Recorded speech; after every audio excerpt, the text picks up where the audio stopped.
welcome back to my film and TV channel. You're all staying safe and well, and we have a single episode drama. So with adverts, you're talking just 40 odd minutes. This one, so interesting. Yes, it's on Channel 5, so we always treat Channel 5 stuff with a little bit of trepidation. But as a one-off, surely they can't overdo this one. Surely they can't stretch it out over 40 minutes. Something that probably should be a 10-minute episode. But anyway, we're looking at something that's called The Trial. It's a television drama directed by Michael Samuels from a screenplay by Mark Burt. And it's, the three main protagonists in this are Charisse Monica Jackson, Ben Miles and Claire Skinner. There's one or two other minor roles as well. This is set, it's a dystopian future? Probably. It's set in the UK, not too near future, that's for sure. Dion and David Sinclair are thrust into a nightmarish legal battle when their teenage daughter, Tia, commits a serious crime. Under a radical new law passed 3 years earlier, Milligan's Law, I think it's called, Milligan's Law, parents are no longer just bystanders in their children's actions. They are directly accountable by the state. Dion and Handmaid's Tale here without the fun. Dion and David now face relentless interrogation by Judicial Inquisitor Sarah Willis. Great role played there, as every aspect of their parenting, lifestyle and past decisions are meticulously scrutinised by her. I mean, I thought, well, if this law came in 2032, surely everything that happened before then should just be ignored. Because you weren't on your best behaviour, were you? Because this law didn't exist. So yeah, I would definitely argue the case on that one. But anyway, the embattled parents struggle to defend themselves against a system that sees them as perpetrators rather than victims. If found guilty, Dion and David could face life behind bars. Oh dear, all parents are panicking now if this does happen.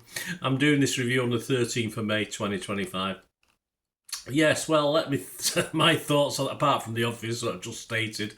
I went into this thinking it was a mini-series. I didn't realise it was just a one-off 44, 45 minute approximate drama, all set in court, mainly in a courtroom and prison cell. Not many people about. Was anyone recording? There probably were. Everything's recorded. Even your conversations from 20 years ago have been recorded. Did you know that? Probably not. And prison, if you think of Big Brother, I suppose. There's a bit of a prison cell sequence as well. It works if the chemistry, of course, between the limited characters works, and for the most part it does. Might be annoying, but it does work. A scenario, of course, that would be hard to envisage as we sit now, although we would not be surprised, would we? Perhaps a two-parter, I think, for this was probably doable as well. I think they could have stretched this one out, actually. I usually say knock an episode or two off, but I think with this one, they probably could have done a two-parter or a movie length feature with this, because it certainly kept my interest for 45 minutes. There's no reason why it couldn't have kept my interest for another 30 minutes more or so. And I like the way you can make your own judgments on parenting skills. Of course, you're sort of looking at these characters and making your own decisions as you do. I mean, if you've ever been on jury service or something like this, I mean, it's very hard just to go with the facts. You also make thoughts on the people that you're looking at, and you do with any good drama. You make decisions on the people as well, and this is exactly what you do with this within the space of, just about 40 odd minutes. And that's nice as well, especially if you prove correct by what happens on the screen. I think there's a bit of an argument on this one. A lot of people are saying the fact you actually don't learn what crime the daughter's done till about the last 10, 12 minutes after the third ad break, if you like, or towards the end. And that works for me. A lot of people don't agree with that. A lot of people think you should know it early on. But I think it works fine this way. Because, again, it sort of won't taint your judgments on what's happened or what the daughter's accused of. And, of course, when you get the twist at the end of what exactly the daughter's been doing, it sort of, you get even more validation whether your thoughts are correct or not. If you like to think about a TV thing, I do sometimes. Some I let just flow over me. Others I like to sort of think about them. And yeah, that's the thing. So I will disagree with certain critics on this who don't like that. They wanted to know what the daughter had done earlier. I don't agree. I think it worked as it was. And also it works mainly due to the talented cast. I mean, the adversary style of the story with Charisse Monica Jackson playing one of the best serious roles I've seen her in, actually. I've seen her in a couple of comedies, etc. But she does really well in this. I'm not saying she's brilliant, but she does a pretty good job for a young actor. In a very powerful role, of course, as the interrogator, if you like, Inquisitor. That's what she's called. I think it's a great title. So yeah, a bit of a throwback. But yeah, I think it's one of the best things she's ever done. And when you dig down the story, is indeed a warning, perhaps, and some interesting points to be made about parenting responsibility. I think we all, some of us would say yes, it's quite right. Parents should be responsible, but we also know the things that might affect that as well.